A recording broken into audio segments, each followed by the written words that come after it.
Have you ever thought about freezing your head in hopes that you'll be brought back into the future? Today I want to introduce you to the conspiracy theory of Walt Disney's frozen head. I've done extensive research, and if you're a fan of Disneyland or into conspiracy theories, I think this might interest you. I'll discuss briefly Walt Disney's life, why people believe his head was cryogenically frozen, and how Disney Corporation tried to cover that theory up. So a little bit about Walt Disney.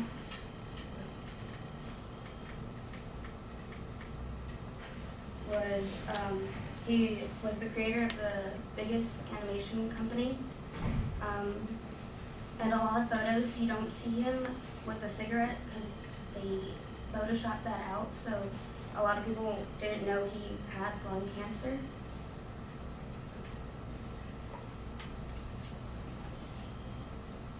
In 1966, he went in for an operation for his lungs and died due to the surgery.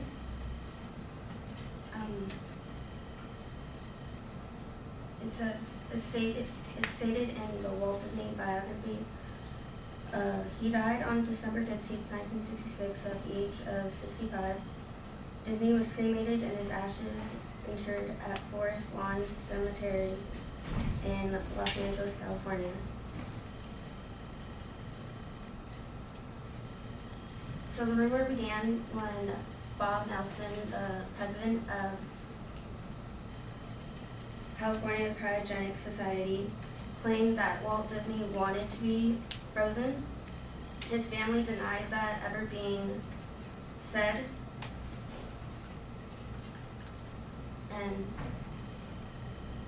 And after he stated that, people believed it no matter what the family was saying.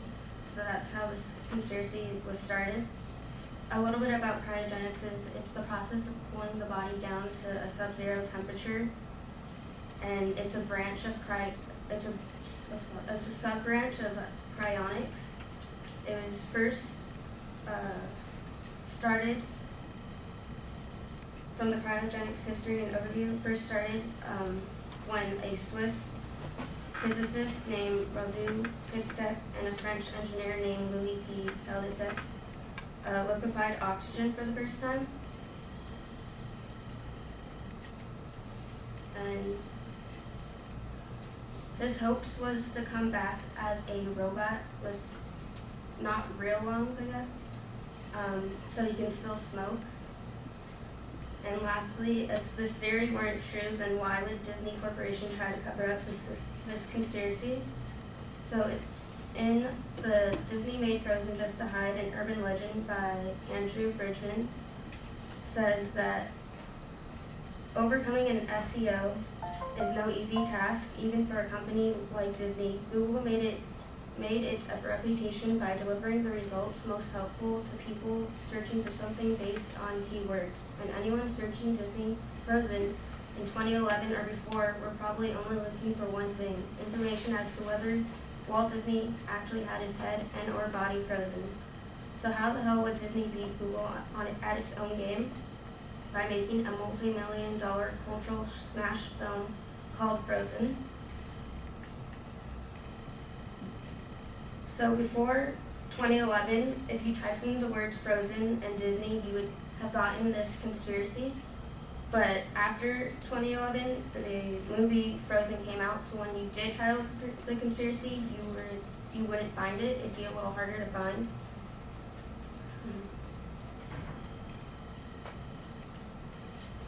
So that's why people believe Walt Disney wanted to be cryogenically frozen, was to, in hopes, come back as a robot so he can smoke again, and that's why Disney tried to mask the urban legend.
Priscilla, what did you think?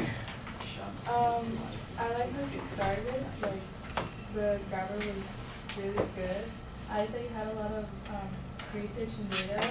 I heard like 2 citations, and I thought that was pretty good. The visuals did fit. The visuals did fit, and you explained them afterward, which is good. Just that you kept reading off the cards instead of looking at us, and you just didn't. That was probably what you just kept reading off the cards, and you could have talked a little louder, but you had good data and research, and I understood your thesis and everything. All right, well, the rhetorical question was okay. It does kind of introduce the subject, but in an odd way. Have we ever thought of having our heads frozen? That's a weird question to come out of nowhere. And I think you need a little bit more context for it. You do identify what your topic is. There's the thesis statement. Here's the thing that I think is a little problematic from the beginning, and this is something that comes up for the rest of the presentation. I'm not sure what your position on this is, because I can't tell from the tone of your presentation whether you think this is a legitimate thing that has actually been covered up, or whether you think this is one of those stupid things that is fun to talk about and you're going to kind of debunk that process. I don't know. And I'm still uncertain at the end whether or not you mean to, poo-poo the idea and talk about how silly it is that people believe in these things, or really suggest that, Disney's head is frozen someplace under Disneyland, and he's planning on coming back as a robot so he can smoke cigarettes. That is just a weird concept, and I think it kind of begs for the sort of more frivolous presentation of this idea that you want to talk about this. Imagine the most successful creative executive in the world dies prematurely at 65 and, leaves a multi-million-dollar, billion-dollar company, without its leader, basically missing its head. Well, guess what? His head isn't really missing, according to some people. It's frozen someplace, and he's waiting to be restored to become this kind of character. So at least that's what the theory was. I kind of like that you introduced this idea, but you need to have kind of a presentation that suggests that this is like, can you believe the crazy things that people will buy into here? And how did this get started? Well, because this guy who had a cryogenic company said that Disney wanted to be frozen at some point, and you had a reference on that. I like that.